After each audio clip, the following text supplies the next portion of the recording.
जेको हिकिड़ो अहम मौज़ू आहे सिंध जे अंदरि जेके हवेलियूं असांजूं या जेके सिंध जे अंदरि जेके सूफ़ीज़म जूं दरगाहूं हूंदियूं हुयूं उहे अमुन जो पैगाम ॾींदियूं हुयूं। अॼु जेका सूरत हाल सिंध में ॾिठी पई वञे ख़ासि तौर ते फातिमा फरडो जे केस जे हवाले सां जेको हिकिड़ो तमामु वॾो हिकिड़ो खीस थियो आहे। अव्हां उन्हनि सभिनी शयुनि खां वाक़िफ़ु आहियो ऐं सिंध सरापा जेका आहे उहा एहतिजाज आहे जिते असांजूं दरगाहूं अमुन प्यार मुहबत ऐं सूफ़ीज़म जो मैसेज ॾींदियूं हुयूं। अॼु उते छा थी रहियो आहे ऐं अव्हां इन सॼे मामले खे ख़ासि तौर ते जेको फातिमा वारो जेको मसइलो आहे इन खे तव्हां कीअं पिया ॾिसो ऐं इन अमल खे कीअं पिया ॾिसो, जीअं त तव्हां पाण जेको आहे सो कंहिं हवेली खे बि प्रेज़ेंट कयो पिया, हवेली जा बि मालिक आहियो ऐं गॾोगॾु सिंध जी जेका वॾी जेका दरगाह आहे उनखे बि तव्हां प्रेज़ेंट कयो पिया। सो ही वाक़ियो जेको आहे अव्हां जी नज़र में कीअं आहे? बिस्मिल्लाहिर्रहमानिर्रहीम। महिरबानी रज़ाक साहब। ऐं जीअं तव्हांजो दिलि ॾुखोयल आहे ईअं असांजो सभिनि जो सॼी सिंध जो भिटाई जी दरगाह ॾुखोयल आहे। ऐं ॾुख इन ॻाल्हि जो आहे त सिंध में जेको पनाह गाह सम्झी थी वञे नियाणियुनि जे लाइ, जेको दुआ जो दर सम्झी थी वञे असांजी ग़रीब जेकी असांजा मारूड़ा आहिनि उन्हनि जे लाइ, उन सिंध में कंहिं दरगाह जे लाॻापियल कंहिं शख़्स जी अहिड़ी का ॻाल्हि ॿुधण में जे इंसान खे अचे थी त ही मतिलबु शदीद ॾुख जी इंतिहा आहे। ऐं ज़िमेदारी दरगाहुनि ते तमामु वॾी आहे। ऐं दरगाह जा जेकी ख़ानदान जा फ़र्द आहिनि, जेकी ख़ानवादा आहिनि, जेकी सादात आहिनि सिंध जा, जेकी दरगाहनि सां वाबस्ता जेकी शख़्सियतूं आहिनि, उन्हनि जे मथां तमामु वॾियूं ज़िमेदारियूं आहिनि। ऐं इन ॻाल्हि खे तस्लीम थो कयां त दुनिया में तकलीफ़ूं, ग़म, ॾुख इन करे वधिया आहिनि जो असांजी क़दरूं, असांजी इख़लाक़ी क़दरूं जेके आहिनि उहे डिक्लाइन थी वयूं आहिनि। मुसलमान आहियूं अल्हम्दुलिल्लाह, पर छा असां इस्लाम जे उन सही वैल्यूज़ ते क़ाइमु आहियूं? छा असां रसूलुल्लाह सल्लल्लाहु अलैहि वसल्लम जे उन मैसेज ते, उन पैगाम ते क़ाइमु आहियूं? छा असां उन्हनि दरगाहुनि जे फ़लसफ़े ते क़ाइमु आहियूं? छा उनखे असां पाण प्रैक्टिस कयूं पिया दरगाहुनि जी फैमिली जा मेंबर थी करे? त ही वॾा सवालात आहिनि। ऐं हीउ वाक़ियो न सिर्फ़ु असांजी रूहनि खे झंझोड़े थो, पर असां सभिनि खे इहो शिदत सां अहसासु ॾियारे थो त असां पंहिंजे उन रस्ते खां भटकी विया आहियूं। ऐं इंसान जी हैसियत में, मुसलमान जी हैसियत में, दरगाहुनि जे उन बुहारीदार जी हैसियत में असां पंहिंजी उन ड्यूटी खे विसारे छॾियो आहे। ऐं इहो वक़्तु आहे असांजे जाॻण जो। जेको सरकार भिटाई 300 साल पहिरीं जेको सुता उथी जाग, जेको असांखे निंड न कजे एतिरी, जेको असां सुम्ही रहिया आहियूं, असांजी रूह सुम्ही रहियूं आहिनि, असांजा जेकी इख़लाक़ियात आहिनि उहे सुम्ही रहिया आहिनि, असांजी इंसानी क़दरुनि जो जेको इंसान जे अंदरि जेको हिकिड़ी आवाज़ हूंदी आहे जेको इंसान खे सही रस्तो ॾेखारींदी आहे, उहो हर इंसान जे अंदरि हिकिड़ो जज वेठो हूंदो आहे जेको ॿुधाईंदो आहे त हीउ तूं ग़लति कमु पियो करीं ऐं सही रस्ते ते अचु। उहो असांजी आवाज़ जेकी आहे उहा धीमी थी वई आहे, उनखे असां न पिया ॿुधूं। त हीउ वक़्तु अची वियो त असां जाॻूं ऐं असां पंहिंजे पाण खे सही रस्ते ते आणियूं। ऐं माशरती तौर ते जेको सॼो स्पेशली सिंध जी आवाम जेकी आहे उहो दरगाहुनि न ॾिसे थी। को मसइलो थिए थो, का तकलीफ़ थिए थी, का दुआ हूंदी आहे त हुनजी नज़र दरगाह ते हूंदी आहे। ऐं दरगाहुनि में जेको दरगाहुनि जो फ़लसफ़ो आहे उनखे इम्प्लीमेंट करण जे लाइ दरगाहुनि जा जेकी फैमिली जा फ़र्द आहिनि, जेकी हुननि जा ख़ानवादा आहिनि, उन्हनि ते इहो फ़र्ज़ु थो अचे त उन शइ खे न सिर्फ़ु पाण उन ते अमल कनि पर दुनिया ताईं पहुचाइनि। त मूंखे ॾुख ऐं तकलीफ़ आहे तमामु घणी। बिल्कुलु ॾुख ऐं तकलीफ़ हुजण बि खपे, छो जो सिंध जे अंदरि तमामु हिकिड़ी वॾी ॾुख जी लहर जेका छायल आहे, जंहिंमें अव्हांजो जेको मैसेज आहे या अव्हांजो जेको पैगाम आहे उहो यकीनन सॼी सिंध जे लाइ घटि में घटि एतिरो थींदो जो यकीनन जेको सिंध जा माण्हू जेके आहिनि उनखे ॿुधी करे ज़रूरु उन मां का हिकिड़ी रूह खे जीअं राहत थिए उहा ज़रूरु महसूसु कंदा। मूंखे इहो ॿुधायो त ख़ासि तौर ते जॾहिं असां हवेलियुनि ॾांहुं हिकिड़ी नज़र दौड़ाइजे, हींअर त सोशल मीडिया जो दौरु आहे, मीडिया जो दौरु आहे, इहे केस जेके आहिनि हाईलाइट थियनि पिया त जेके माज़ीअ में इन तरह जूं कई फातिमाऊं, इन तरह जा कई जेके केस आहिनि या कीस आहिनि उहे थी चुका आहिनि जेका हाईलाइट न थिया आहिनि। त छा हिकिड़े गादी नशीन खे या हिकिड़े सजादा नशीन खे इन तरह जी का परमिशन हुजणु खपे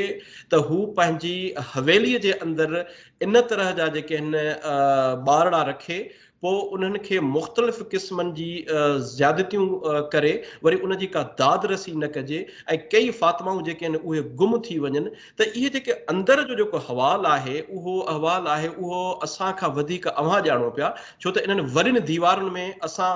जेके आम माण्हू आहिनि, जेके अक़ीदतमंद आहिनि, जेके दरगाहुनि जा, उहे त सिर्फ़ु ऐं सिर्फ़ु जेका आहे उहा अक़ीदे जी नज़र सां ॾिसनि था। अक़ीदे जे बुनियाद ते ई छा पियो थिए त थोरो अंदरि जो अहवालु जेकॾहिं तव्हां ॿुधायो त हिकिड़ो निज़ाम जेको हूंदो आहे दरगाह जो, त हवेलीअ जे निज़ाम सां उनजी केतिरी मुताबिक़त थिए थी ऐं इन तरह जा कीस जेके आहिनि उहे छो पिया थियनि, त थोरो अंदरि जो अहवालु जेकॾहिं ॿुधाईंदो त असांखे वधीक माण्हुनि खे ख़बर पवंदी त वाक़ई जेको आहे सो हवेली जे अंदरि छा पोज़ीशन हूंदी आहे। दरअसल हवेली जो जेको मक़सदु आहे उहो इहो आहे त उते परदो हुजे, उन उन जेको चार दीवारी आहिनि उन जे अंदरि उहा शरीयत, उहो इस्लाम जो मैसेज उहो उहो ई हले जीअं हवेली जे ॿाहिरि हूंदो आहे। पर ख़ुदा न ख़ास्ता इहा हक़ीक़त आहे चवण में त किथे किथे किन हवेलियुनि में उनजो उबतड़ थिए पियो,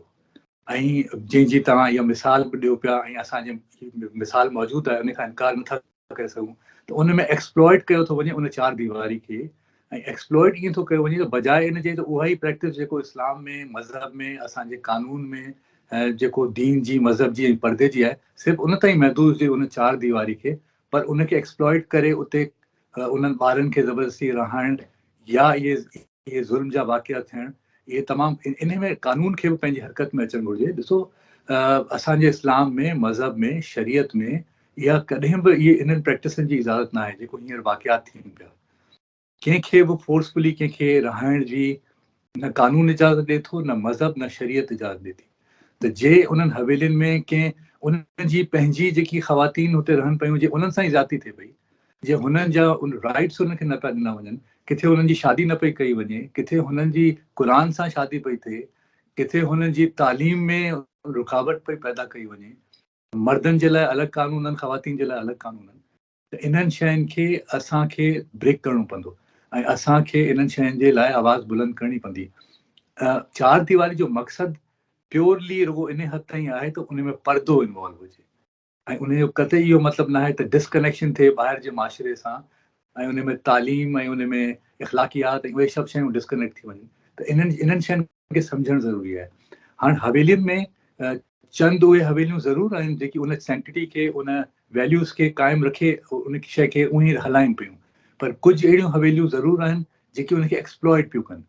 जंहिंमें उन्हनि शयुनि जो ग़लति फ़ाइदो पियो कयो वञे। उहे सम्झनि था त उहे चार दीवारियूं वॾियूं थी वयूं आहिनि त ॿाहिरि जी दुनिया, ॿाहिरि जो कानून, ॿाहिरि जो जेको माशरती जेको वैल्यूज़ आहिनि, उहे सभु उन चार दीवारी अंदरि उहे नथियूं हलनि, ऐं जेकी तमामु ॾुख ऐं तकलीफ़ जी ॻाल्हि आहे, जंहिंजे लाइ कानून खे हरकत में अचणु घुरिजे।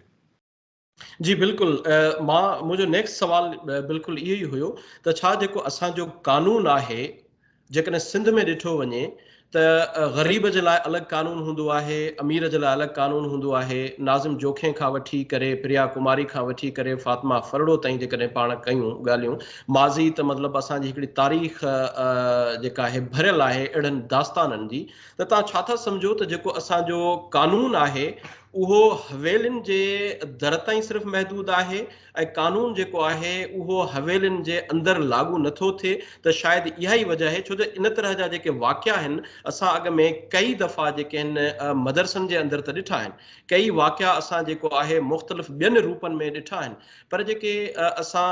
जो जेको सिंध जो अवाम आहे उहो कॾहिं बि इन शइ जी एक्सपेक्टेशन कोन पियो करे त को असांजी दरगाहुनि ते बि इन तरह जा जेके आहिनि वाक़िया जेके आहिनि थी सघनि था। त इन सॼे नज़र में तव्हां छा था सम्झो, ख़ासि तौर ते फातिमा जे हिन केस में, त हुनखे कीअं ट्रांसपेरेंट हुजणु खपे, कानून हरकत में अचे, इंटरनेशनल फोरमनि ते हिन जो आवाज़ उथणु खपे त जीअं मेडिकल जूं जेके रिपोर्टूं आहिनि उहे ग़लति साबित न थियनि, प्रॉपर माण्हुनि ताईं जेको आहे सो पहुचनि, उन जा जुज़ा जेके आहिनि उहे प्रॉपर तरीक़े सां पहुचनि। त हिकिड़ो ॿाहिरि वेही करे तव्हां छा था महसूसु कयो त हिन केस खे कहिड़ी नज़र में कानून जेको आहे सो ॾिसे, ऐं अव्हां पाण जेको आहे इन केस खे कीअं जेको आहे सो कंडेम कंदव?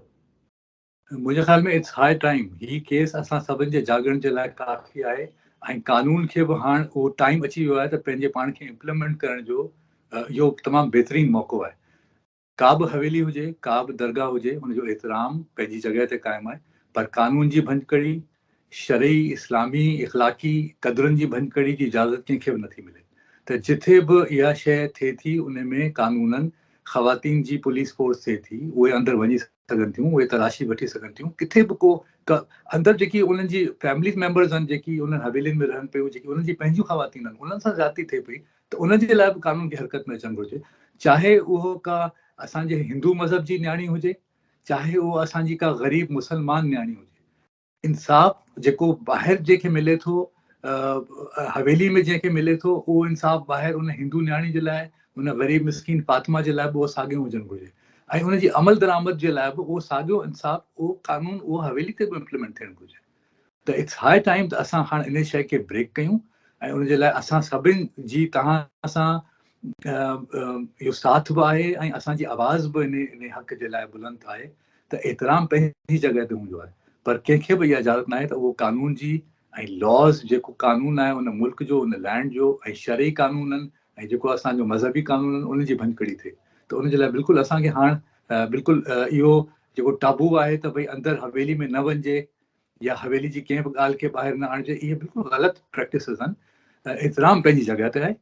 ऐं पर उन में इहा इजाज़त कॾहिं बि न हुजे त हू कट ऑफ थी वञे माशरे खां, ऐं हुननि जी मर्ज़ी हू जीअं बि कनि अंदरि, ऐं केरु उन्हनि खे पुछण वारो न हुजे, को लॉ हुननि जे लाइ इम्प्लीमेंट न थिए, अमीर जे लाइ अलॻि कानून हुजे, ग़रीब जे लाइ अलॻि कानून हुजे। बिल्कुलु इन में आउं तव्हां सां गॾु आहियां। हिकिड़ी ॿी शइ थिए थी, जेकॾहिं को ग़रीब माण्हू, मां जेको आहे सो इहो सुवालु अॻ में बि पंहिंजो सचल साईं जे सजादा नशीन खां पुछी चुको आहियां, त हिकिड़ो जेको अक़ीदत जे लिहाज़ खां हिकिड़ा माण्हू ट्रस्ट कनि था भिटाई सरकार ते, सचल साईं ते, लाल कलंदर शहबाज़ ते, या असांजी जेके सूफ़ी दरगाहूं, जेको अक़ीदे जे लिहाज़ ते माण्हू जेके आहिनि पंहिंजा ॿारड़ा अंदरि छॾनि था, माण्हू पंहिंजूं ज़िंदगियूं वक़ुफ़ कनि था दरगाहुनि जे लाइ, उन अक़ीदे जो जेको मिसयूज़ थिए थो, ग़लति इस्तेमालु थिए थो, तव्हां इन खे कीअं था ॾिसो, इन सॼे मामले खे, त उनजी जेका जांच पड़ताल, या उहो माण्हू जेको ख़ासि तौर ते इन तरह जो कुधो कमु करे थो, त उहो केतिरो इम्पैक्ट, नेगेटिव इम्पैक्ट पए थो उन सॼी दरगाह ते, न बल्कि सिर्फ़ु हिकिड़ी दरगाह ते, पर पूरी सिंध जे दरगाहनि ते? ॾिसो, हुन में मुंहिंजी त जेको आऊं नज़र जॾहिं रखां थो इन्हनि शयुनि खे ऐं ॾिसां थो, त असांजो जेको सिंपल जेको असांजो माण्हू आहे सिंध जो, उहो एतिरो त प्योर आहे दिली तौर ते, एतिरो त हुनजो साफ़ शफ़ाफ़ दिलि आहे, जो हू अक़ीदे में बि जीअं अंधो अक़ीदो थी वेंदो आहे, त हू एतिराम में बि एतिरो हू अॻिते वधी वेंदो आहे, जो हू एतिरो ट्रस्ट थो करे पंहिंजे मुर्शिद ते, या जेकी दरगाह जंहिंसां हुनजो अक़ीदो आहे उन दरगाह ते। हुनखे इहो सम्झणु घुरिजे त दरगाह हिकिड़ी रूहानी दरगाह आहे, दरगाह हिकिड़ी वली जी दरगाह आहे, पर दरगाह जा संभालींदड़ जेके आहिनि, चाहे उहो सजादत नशीन हुजे या हुनजी फैमिली जा फ़र्द हुजनि, उहे इंसान आहिनि। ऐं जॾहिं इंसान अची थो वञे न, उन में जेको शरीयत ऐं असांजो मज़हब ऐं असांजो कानून, जॾहिं अलाह खां वधीक बहितर असां इंसाननि खे केरु नथो सम्झी सघे। जेको असांजो ख़ालिक आहे, हुन जॾहिं हिकिड़ो असांखे कानून ॾिनो आहे, त हुन में महरम ऐं ना महरम जो हिकिड़ो कॉन्सेप्ट मौजूदु आहे। हुन में तव्हांखे ट्रस्ट लेवल जो बि हिकिड़ी लिमिट मौजूदु आहे। त ट्रस्ट लेवल इन हद ताईं न थियणु घुरिजे जो हद खां तजावुज़ करे वञे। त इन ॻाल्हि खे असांजे अबोज ऐं सादे अवाम खे, सिंध जे अक़ीदतमंदनि खे, असांजे मुरीदनि खे इहा ॻाल्हि सम्झणु घुरिजे त उहा शरीयत ऐं उहो जेको अलाह जो कानून आहे, उहो सभिनि खां मथे आहे। ऐं उन में असांजो ट्रस्ट लेवल एतिरो न थी वञे जो असां हुन शरई शयुनि खे पसे पर्दा ऐं पंहिंजे पोइते छॾे वञूं, ऐं अक़ीदे में एतिरो अॻिते वधी वञूं जो असां उन लिमिट्स खे क्रॉस करे वञूं। त इहे शयूं पंहिंजे ॿारनि खे, पंहिंजी फैमिलीज़ खे अक़ीदत में अंदरि हवेलियुनि में छॾणु, जंहिं शख़्स खे इहो दिलि उनजो राज़ी थिए थो, उनखे आउं मना न पियो कयां, पर लिमिट ज़रूरु हुजणु घुरिजे। त पंहिंजे ॿारनि खे तव्हां ईअं छॾे ॾियो, ऐं जेको अलाह जी तरफ़ां शरीयत आहे, त उन में महरम ना महरम जो हिकिड़ो कॉन्सेप्ट मौजूदु आहे, उनखे बि तव्हां वायलेट कयो। त इहो मुंहिंजे ख़्याल में इहो त उन्हनि सभिनि खे सोचणु घुरिजे त इहो असां अलाह जे कानून जी बि भञकड़ी कयूं पिया। ऐं परवरदिगार असांखे जेको हिकिड़े माशरे में रहण जो तरीक़ेकार ॿुधायो आहे, हुन में जेको अलाह असांखे शरई जेको बंदिशूं रखियूं आहिनि, उन्हनि बंदिशनि खे असांखे क्रॉस न करणु घुरिजे। ऐं इहा ॻाल्हि हवेलियुनि में रहंदड़ उन्हनि सजादा नशीन या उन्हनि जी फैमिली मेंबर्स ते बि उहो ई अचे थी, त हू उन शइ खे एक्सप्लॉइट न कनि। ऐं इहा ॻाल्हि वरी मुरीदनि ऐं अक़ीदतमंदनि ते बि उन्हनि जी ज़िमेदारी अचे थी त हू इन ॻाल्हि खे सम्झनि। त छो त सिंध में तालीम न रही आहे, सिंध में सादगी तमामु घणी आहे, सिंध जो अवाम तमामु मासूम आहे, त हू उन शयुनि खे, उहो लिमिट खे क्रॉस करे वेंदा आहिनि, उनखे अंदाज़ो बि न थींदो आहे। त हाणे उनखे इहा ॻाल्हि सम्झणु घुरिजे इन वाक़िए खां पोइ त एहतियात तमामु ज़रूरी आहे। ख़ुदा न ख़ासिता सभु दरगाहूं या सभु मस्जिदूं या सभु इमाम बारगाहूं इहे न आहिनि। पर उन मदरसे में, उन मस्जिद में, उन इमाम बारगाह में, उन दरगाह में या हुन हवेली में जेको अलाह जी शरीयत जो कानून आहे उहो उही इम्प्लीमेंट थियणु घुरिजे जीअं अलाह असांखे सम्झायो आहे। त जीअं असां हुनखे तजावुज़ न कंदासीं त असांजी बि सिक्योरिटी हुन में आहे ऐं उन में असांखे परवरदिगार जॾहिं हिकिड़ो कानून ॾिनो आहे त हुन में असांजी बहितरी हूंदी। यकीनन तव्हां हींअर USA में रहो था, तव्हांखे ख़बर हूंदी त एज़ अ सजादा नशीन जेको आहे तव्हांखे हर रूल एंड रेगुलेशन्स जेको आहे उहो फॉलो करणु खपे। ऐं ईअं ई जेकॾहिं सिंध जे अंदरि लेबर लॉ जो हिकिड़ो कानून आहे जंहिंखे हिकिड़ो फॉलो न पियो कयो वञे ऐं उतां जा जेके ख़ासि तौर ते पीर वॾेरा ॿिया जेके उतां जी जेके ॾाढ वारियूं धुरियूं आहिनि उहे ख़ासि तौर उन्हनि जे लाइ जेको आहे सो कानून चेंज थो थिए। सो यकीनन इन शइ खे फॉलो करणु खपे। ऐं असां न सिर्फ़ु इहा अलाए छो ॻाल्हि विसारे वेंदा आहियूं त जॾहिं असां ॿाहिरि हूंदा आहियूं त पोइ असां मां को वॾेरो न हूंदो आहे, को मिनिस्टर न हूंदो आहे, को सजादा नशीन न हूंदो आहे, पर उनखे हर कानून खे जेको आहे सो फॉलो करिणो पवंदो आहे। हिकिड़ी ॿी अहम शइ, जेकॾहिं तव्हां ॾिसो इन तरह जा वाक़िया जेकॾहिं दरगाहुनि ते थियनि था, तव्हां छा था सम्झो इन तरह जे वाक़ियनि जो थियणु ऐं सिंध जे सूफ़ीज़म जी ॿियनि दरगाहुनि ते केतिरो नेगेटिव इम्पैक्ट पवंदो? तव्हां छा था सम्झो त इहो वाक़ई अव्हां जे लाइ बि हिकिड़ो ॻणती जोॻो अमल आहे? बिल्कुलु आहे, पर ॾिसो तव्हां सचा नबी दुनिया में आया, उन्हनि जे मुक़ाबले में कूड़ा नबी बि आया। सचा इमाम हुआ, उन्हनि जे मुक़ाबले में कूड़ा इमाम बि आया। सचो अलाह हिकिड़ो ई आहे, पर हुन मुक़ाबले में कूड़ा इंसान बि अहिड़ा थिया जिन दावो कयो अलाह थियण जो। सचा वली बि आहिनि, कूड़ा वली बि आहिनि। सचा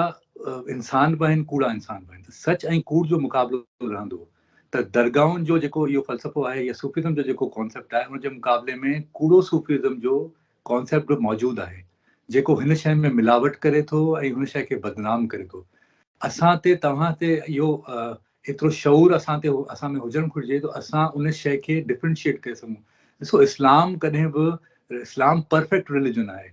पर इस्लाम जा फॉलोअर्स तव्हां ॾिसो त वर्स्ट फॉलोअर्स आहिनि दुनिया जा। इन जो मतिलबु इहो न त इस्लाम में का कमी आहे, इस्लाम त परफेक्ट आहे। रसूल सल्लल्लाहु अलैहि वसल्लम जो क़ुर जो मैसेज परफेक्ट आहे, पर असां जेको उनखे फॉलो कयूं था उन में ख़ुदकुश हमला बि अची था वञनि। हुन में औरतुनि सां ज़्यादती, उनजी हक़ गज़ब करणु, हुननि सां ज़ुल्म करणु, इहे सभु शयूं उन इस्लामी माशरे में अचनि थियूं। दहशतगर्दी में उहो ब्लेम थो लॻे हिकिड़े मज़हब ते, जेको त ग़लति आहे। ईअं ई दरगाहुनि खे बि असांखे इहो सम्झणो पवंदो त जेको सही कॉन्सेप्ट्स आहिनि दरगाहुनि जा, जेको सही फ़लसफ़ो आहे सूफ़ीज़म जो, उनखे हाईलाइट करिणो पवंदो। कूड़ो कॉन्सेप्ट त हमेशह मुक़ाबले में ईंदो, उहो दरगाहुनि जे मुक़ाबले में बि ईंदो, उहो दरगाहुनि जे लिबादे में बि ईंदो। उहो के सजादा नशीन अहिड़ा हूंदा जेकी कूड़ हूंदा ऐं उन्हनि जो सरापा कूड़ सां उन्हनि जो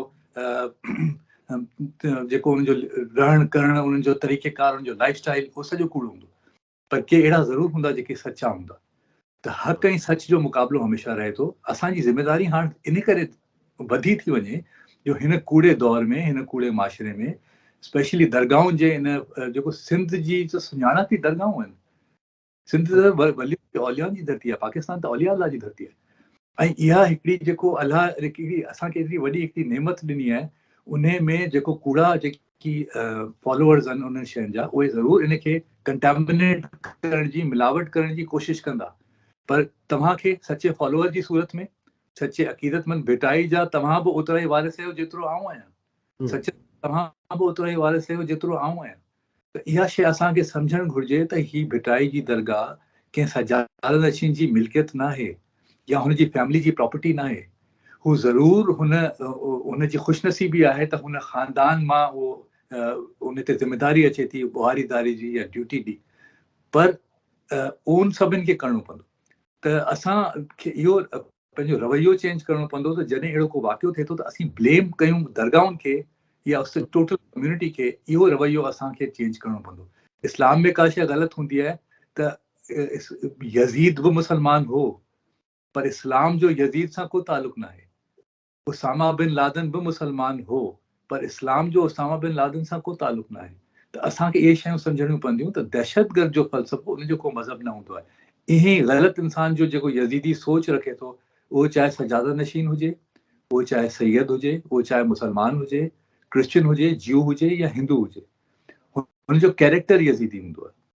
त जेकी बि असांजे अंदरि उहे शख़्सियतूं मौजूदु आहिनि, जेकी दरगाहुनि जी फैमिलीज़ में उहो लिबादो ओढ़े वेठियूं आहिनि ऐं उन्हनि जो किरदारु यज़ीदी आहे, उन्हनि खे असांखे ज़रूरु मुक़ाबिलो करिणो आहे, उन्हनि जो असांखे ज़रूरु उन्हनि खे दुनिया जे साम्हूं ज़ाहिर करिणो आहे, पर दरगाह कॾहिं बि ख़राबु न आहे। त असांखे दरगाहुनि जी सेंटिटी, दरगाहुनि जी जेको इतराम अक़ीदो फ़लसफ़े खे अलॻि करिणो पवंदो ऐं उन्हनि शख़्सियतनि खे अलॻि करिणो पवंदो जेको हुननि सां बिलोंग कनि थियूं, उन्हनि जे अंदरि मौजूदु आहिनि, पर उन सिलसिले खे कंटेमिनेट कनि पियूं, उन में मिलावट कनि पियूं, उनखे ख़राबु कनि पियूं। ॿी हिकिड़ी अहम शइ आहे त तव्हां ख़ासि तौर ते जेका फ़ातिमा केस ते जेकॾहिं पाण ॻाल्हायूं त तव्हां छा था सम्झो त फ़ातिमा जेका हिकु ग़रीब पीउ माउ जी ग़रीब न्याणी आहे, बेपहुच आहे, उनखे इंसाफ़ मिलणु घुरिजे या न घुरिजे? ॿियो अहम जेको सुवाल आहे त जेकी धुर आहे जिन ज़ुल्म कयो आहे उहा ॾाढी धुर आहे। किथे ईअं त कोन थींदो त माज़ीअ जे केसनि जीअं ही केस बि जेको आहे लय मटी कयो वेंदो या वारसनि खे राज़ी करे पैसनि जे बुनियाद ते, छो जो नाज़िम जोखियो जो केस बि असांजे साम्हूं आहे, अहिड़ा कई जेके असांजूं ॿियूं न्याणियूं आहिनि उन्हनि जा केस बि जॾहिं वॾे लेवल जेको माण्हू पैसे वारी माण्हू जेके आहिनि जेकॾहिं उन में इन्वॉल्व थियनि था त पोइ जेको आहे ॾाढो ज़ुल्म इहो थो थिए असां सां त हुननि खे राज़ी करे हुननि जो जेको केस आहे उहो कानून बि ख़रीद करे था छॾनि, जज बि ख़रीद करे था वञनि, डॉक्टर बि ख़रीद कया था वञनि या मुख़्तलिफ़ जेके हिन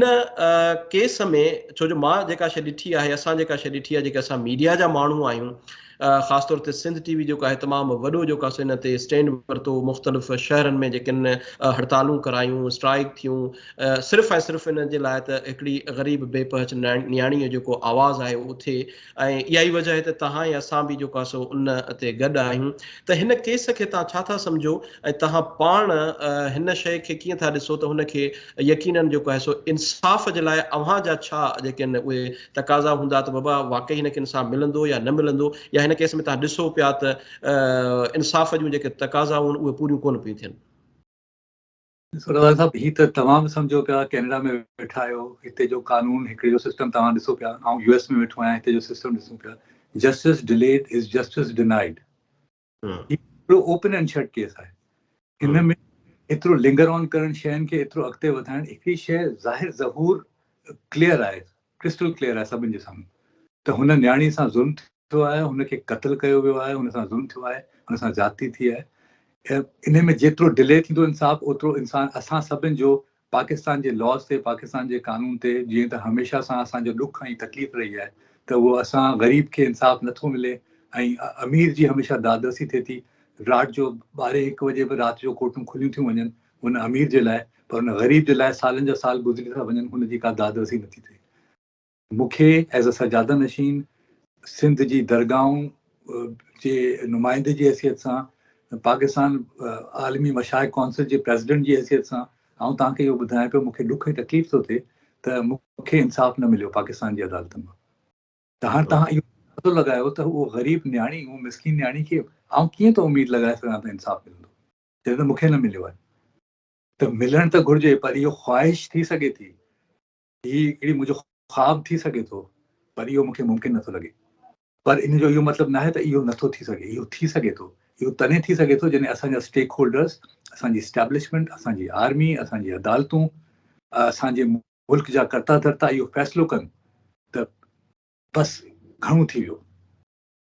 ऐं जे उहो फ़ैसिलो कंदा त उनखे चेंज करे सघनि था। अॼु बि थी सघे थो, इहो पॉसिबल आहे, अला करे ईअं थिए। पर हाणे अचूं त असीं छा था करे सघूं, हुन असां डिपेंड त नथा करे सघूं। असांखे पंहिंजी आवाज़ बंदि नाहे करणी, असां ते इहो ई फ़र्ज़ु आहे मुस्लमान जी हैसियत में, इंसान जी हैसियत में, ऐं सिंध जे वारसनि जी हैसियत में, त असां तव्हां पंहिंजी आवाज़ जेसि ताईं मुमकिन आहे, जेसि ताईं असीं जीअरा आहियूं, असां पंहिंजी आवाज़ बुलंद कंदा रहियूं। असां यज़ीदियत जी मुखालफ़त में हमेशह ॻाल्हायूं, असां हक़ जे लाइ, इंसाफ़ जे लाइ पंहिंजी रड़ियूं हमेशह बुलंद कयूं। मूंखे आउं दुआ त करे सघां थो त अलाह करे त उन ग़रीब मिसकीन असांजी न्याणी खे इंसाफ़ मिले, पर मूंखे, आउं तव्हांखे दिलि जी ॻाल्हि ॿुधायां, मूंखे उमेद न आहे। जेको दुख ऐं तकलीफ़ जी ॻाल्हि आहे, पर इहा हक़ीक़त आहे त मुंहिंजी जेको ज़िंदगी गुज़री आहे जेतिरी हद ताईं सिंध में ऐं पाकिस्तान में, मूं त इहो ई ॾिठो आहे त अमीर जे लाइ कानून ॿियो आहे, ग़रीब जे लाइ कानून ॿियो आहे। सो हिन तव्हांजे हिन जवाब खां पोइ जेका आहे जेका ॻाल्हि सम्झ में अचे पई त ज़ाहिर आहे उते जेको आहे सो इंसाफ़ जूं तक़ाज़ाऊं जेके आहिनि उहे पूरियूं कोन पियूं थियनि ऐं यकीननि जेको आहे उन में सॼो जेको मामिलो मरहलो थिए पियो त मूंखे लॻे ईअं पियो त उन न्याणीअ सां जेको आहे सो इंसाफ़ कोन थींदो त छा अव्हां ईअं सम्झो पिया त जीअं असां ॿाहिरि वेठा आहियूं त पाण जेको आहे सो हिकिड़ो सिंध टीवी जो प्लेटफॉर्म बि असां सां गॾु मौजूदु आहे इन शइ जो अहद कयूं त हिकिड़ो इंटरनेशनली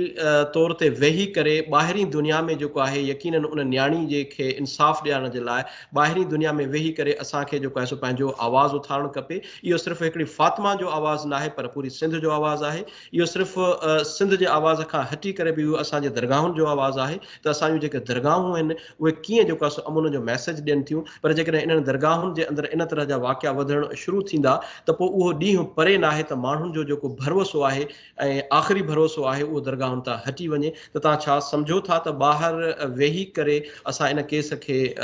खणी सघिजे थो ऐं इहो आवाज़ु जेको आहे उथारे सघिजे थो त जीअं असां सिंध जी जेका दरगाहुनि उन्हनि जी साख जेका आहे ॿीहर हिकिड़ी बहाल करे सघिजे। बिल्कुलु दादा साहब, ऐं सिंध टीवी खे सलाम थो कयां, सिंध टीवी इनिशिएटिव खे, तव्हांजी सॼी टीम खे, ऐं तव्हां जेको मीडिया जे थ्रू उहो कमु करे सघो था जेको हींअर दुनिया में नामुमकिन आहे उहो मीडिया मुमकिन करे सघे थी। ऐं दुनिया हींअर इंटरनेशनल ग्लोबल विलेज आहे। दुनिया में असां जे पंहिंजे पंहिंजे जिथे जिथे तव्हां ऐं असीं वेठा आहियूं उतां आवाज़ बुलंद कयूं त यकीननि हुनजो असरु पाकिस्तान ते ज़रूरु थींदो। ऐं इहो ई तरीक़ो आहे, इहो ई जहाद आहे असां ऐं तव्हां जे लाइ। हर को माण्हू पंहिंजे मसरूफ़ियतनि में पंहिंजे रिस्क हलाल कमाइण जे लाइ, ख़ुसूसन हिते ॿाहिरि जे मुल्कनि में त सुबुह खां शाम ताईं तव्हां पंहिंजे पंहिंजे ॿारनि जी रोज़गार जे लाइ जुस्तजू में हूंदा आहियो, पर जे हिकिड़ो कलाक बि तव्हां कढी सघो था, कुझु टाइम तव्हां इन्वेस्ट करे सघो था पंहिंजे हक़ ऐं सच जे लाइ, त इहो जहाद आहे। इहो असां सभिनि ते उहो ई पढ़ंदा जीअं निमाज़ पढ़ंदा त बिल्कुलु आउं तव्हां सां एग्री थो कयां ऐं इहो ई रस्तो आहे असां तव्हां जे लाइ ऐं जेको जेको ॿिया माण्हू आहिनि। पर उहा आवाज़ न सिर्फ़ु फातिमा जे लाइ हुजे, उहा आवाज़ उहो क्रिश्चियन कम्यूनिटी सां जेको ज़ुल्म थियो आहे, उहा आवाज़ जेको हिंदू कम्यूनिटी सां ज़ुल्म थिए थो, उहो हर ग़रीब न्याणी जंहिंजो को बि मज़हब हुजे, जंहिंजो को बि कनेक्शन हुजे उनजो माशरे जे कंहिं बि तबिके सां, उनजे लाइ इहो करिणो पवंदो। पर फातिमा जे लाइ हींअर आउं सम्झां थो असांजी रूहनि खे जोड़ण जे लाइ इहो काफ़ी आहे त असां सभु न्याणियुनि वारा आहियूं, सभु बचनि वारा आहियूं। ऐं हीउ जेको एॾो वॾो ज़ुल्म थियो आहे, ख़ुदा न ख़ास्ता अलाह जो कहर जंहिंखां असांखे डपु करणु घुरिजे, इन्हनि शयुनि खां पोइ कहर नाज़िल थींदा आहिनि, अहिड़नि वाक्यनि खां पोइ। त ही अलाह असां सभिनि खे पंहिंजे हिफ़्ज़ो अमान में रखे, सिंध खे, पाकिस्तान खे, सॼी दुनिया खे। पर मुंहिंजे ख़्याल में इट्स हाई टाइम त असां सभु वरी बि पंहिंजे पाण खे झंझोड़े ऐं वरी नई सही हिकिड़ी शुरूआति कयूं ऐं हिन जहाद में सभु शामिल थियूं। आख़िर में एज़ अ सजादा नशीन भिटाई सरकार जी हैसियत सां अव्हां जेको आहे सो पूरी सिंध खे कहिड़ो मैसेज ॾींदव, पंहिंजे अक़ीदतमंदनि खे, भिटाई जे पांधीड़नि खे अव्हां कहिड़ो मैसेज ॾींदव त हू जेको आहे सो कीअं हिन सॼे वाक़े खे बि ॾिसनि ऐं पंहिंजो पाण में जे अंदरि जेको सब्र तहमुल जेको आहे उहो कीअं रखनि, त हिकिड़ो मैसेज जेको आहे सो यकीननि जेको आहे सो वञणु खपे, त छा अव्हांजो मैसेज हूंदो? मुंहिंजो मुर्शिद लतीफ़ सरकार जे प्यार करण वारनि सां, सिंध जी आवाम सां, पाकिस्तानियुनि सां, सभिनि सां इहा अपील आहे त ॾिसो, ही ख़ुदा जे वास्ते ही जेको वाक़ियो आहे, हिन वाक़िए खे पंहिंजे ॾुखनि खे, तकलीफ़ुनि खे हिकिड़े पासे ते रखी अॻिते जे लाइ असांजी न्याणियूं जेकी असांजी मौजूदु आहिनि हींअर, जेकी असांजा ॿार बच्चा, जेकी असांजा फैमिली मेंबर्स, सिंध जा आवाम, पाकिस्तान जा आवाम जेकी मौजूदु आहिनि, उन्हनि जी बका जे लाइ पंहिंजे पाण खे चेंज कयो। कुझु त ग़लति थिए पियो जो अहिड़ा वाक़िया थियनि पिया, उन्हनि शयुनि ते नज़रअंदाज़, उन्हनि खे नज़र विझो, पंहिंजे पाण खे एनालाइज़ कयो। असां तालीम हासिलु कंदासूं, असां न्याणियुनि खे तालीम ॾियारींदासूं, असां बाशऊर थींदासूं, असां पंहिंजे मज़हब जी ट्रांसलेशन जे लाइ रुगो मौलवी सां ज़रूरु तव्हां राब्तो रखो, उन मौलवी सां तव्हां ट्रांसलेशन कयो, पर अलाह क़ुर तव्हांखे ॾिनो आहे, तव्हां डायरेक्ट उन क़ुर खे पढ़ी सघो था, उन मज़हब खे जेको अलाह तव्हां सां डायरेक्ट ॻाल्हाए पियो उनखे सम्झी सघो था, उनखे सम्झण जी कोशिशि कयो, पंहिंजी अक़ल इस्तेमालु कयो। अक़ीदनि में एतिरा अंधा न थी वञो जो तव्हां शरई उन्हनि ज़ंजीरनि खे, उन लिमिट्स खे क्रॉस करे वञो। अलाह ताला जॾहिं चयो आहे त घर में जेको नुंहुं हूंदी आहे, न्याणी हूंदी आहे, जेको पुट जी ज़ाल हूंदी आहे, हुनखे बि पंहिंजे सहुरे सां हिकिड़ी लिमिट में हिकिड़ो शरई